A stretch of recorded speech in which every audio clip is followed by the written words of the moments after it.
কৃষ্ণ। আজি আপোনালোকৰ লগত এটা গুৰুত্বপূৰ্ণ ভিডিঅ' শ্বেয়াৰ কৰিবলৈ লৈছোঁ। ভিডিঅ'টো ধুনীয়াকৈ চাওক, মনোযোগ দিয়ক। ইয়াৰ পৰা আপোনালোকে উপকৃত হ'ব।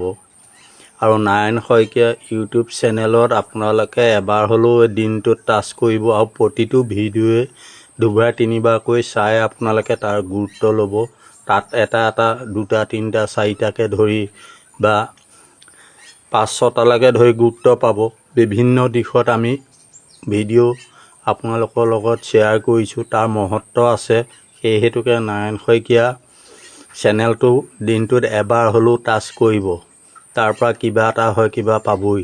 এয়া চাওক, আজি আপোনালোকলৈ আমি ৰাতিপুৱা এটা ভিডিঅ' শ্বেয়াৰ কৰিছোঁ। এই ভিডিঅ'টোত এয়া দেখিছে, এজোপা হ'ল ইনচুলিন গছ। ইয়াৰ নামেই ইনচুলিন।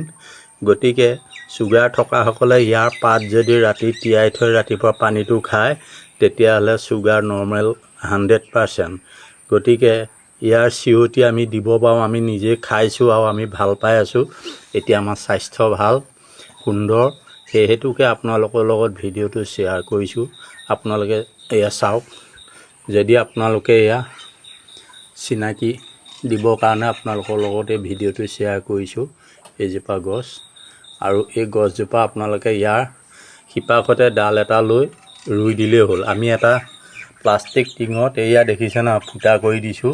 সেইপিনে এয়া ফুটা কৰি দিছোঁ, এয়া ফুটা। গতিকে আৰু ইয়াত গোবৰ মাটি দি দিছোঁ। গোবৰ মাটি দি ইয়াতে ৰোপণ কৰিছোঁ। এয়া ধুনীয়াকৈ লহপহকৈ হৈছে। গতিকে ইয়াক জেগা নালাগে, পিয়ালি এটা চুক এটাতে টিং এটাত গোবৰ মাটি দি এই বস্তুটো আপোনালোকে কৰিব পাৰিব। ইয়াৰ গুণ ঢেৰ, ঔষধি গুণ কৈ অন্ত কৰিব নোৱাৰি। সেই হেতুকে ভিডিঅ' দীঘল নকৰোঁ, আপোনালোকক জানিবৰ কাৰণে, চিনাকিৰ কাৰণে এই ভিডিঅ'টো আপোনালোকৰ লগত শ্বেয়াৰ কৰিলোঁ। আৰু আমাৰ প্ৰতিটো ভিডিঅ'ই আপোনালোকে টাচ কৰিব। প্ৰতিটো ভিডিঅ'তে আপোনালোকক শিকিবলগীয়া কিছু পাব। সেই হেতুকে আমি সময়ে সময়ে আপোনালোকৰ লগত নতুন ভিডিঅ' শ্বেয়াৰ কৰি যাম। গতিকে চাওক এয়া। আৰু আপোনালোকৰ যদি চুগাৰ আছে, তেতিয়া ইয়াক ব্যৱহাৰ কৰি চাওক। ব্যৱহাৰ কৰি চাই নিজেই গম পাব যে ইয়াৰ মহত্ব কি।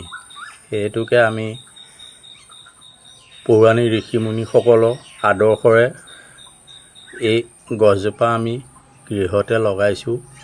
আমি লখিমপুৰৰ পৰা বিচাৰি আনিছোঁ। আনি আমি লগাইছোঁ। গছ হ'ল ধুনীয়াকৈ আমি এতিয়া খাই আছোঁ, আৰু ইয়াৰ পৰা আমি সুফল পাইছোঁ। এয়া চাওক। গতিকে আপোনালোকেও কৰকচোন। আজিকালিতো ঘৰে ঘৰে চুগাৰ প্ৰেছাৰ আছেই।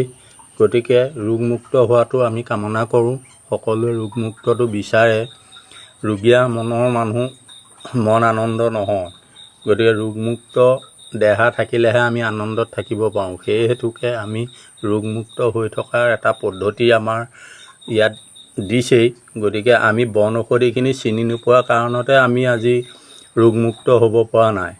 আগৰ দিনত ঋষিমুনিসকলে এইবোৰ চিনি পাইছিলে আৰু তেওঁলোকে ব্যৱহাৰ কৰিছিলে। তেতিয়াতো বিজ্ঞান ডক্তৰ নাই। গতিকে তেওঁলোকে নিজে ৰোগ নিৰাময় কৰিছিলে। ঠিক সেইখিনি আজিও আছে, কিন্তু আমি চিনি নাপাওঁ। সেই হেতুকে আপোনালোকৰ লগত চিনাকি দিছোঁ। এজোপা ইনচুলিন গছ। গতিকে ইয়াৰ পাত 2-3টা তিয়াই পেলাই ৰাতিপুৱা পানীটো খাব। গতিকে আপোনালোকে বহুতখিনি সকাহ পাব। আৰু সেই হেতুকে ভিডিঅ'টো দীঘল নকৰোঁ। যদি ভিডিঅ'টো ভাল পাইছে, বন্ধু বান্ধৱৰ লগত শ্বেয়াৰ কৰিব। আৰু কোনো ৰোগীয়া থাকিলে তেখেতসকললৈ এইটো প্ৰেৰণ কৰিব ভিডিঅ'টো। তেতিয়া তেখেতসকলেও ৰোগমুক্ত হ'ব আৰু আমাৰ লগতো যোগাযোগ কৰিব পাৰিব। আমি এনেকৈ পুলি আপোনালোকক দিবলৈ সক্ষম হ'ম। আমি এইটো ব্যৱসায় ভিত্তিতো কৰিছোঁ।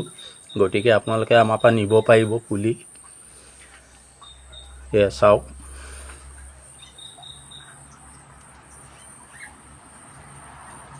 এয়া গতিকে আপোনালোকক চিনাকিৰ কাৰণে আৰু ভিডিঅ' এই গছজোপা মহত্বটো, গুণটো আপোনালোকক ভিডিঅ' যোগে আমি অকণমান ক'লোঁ।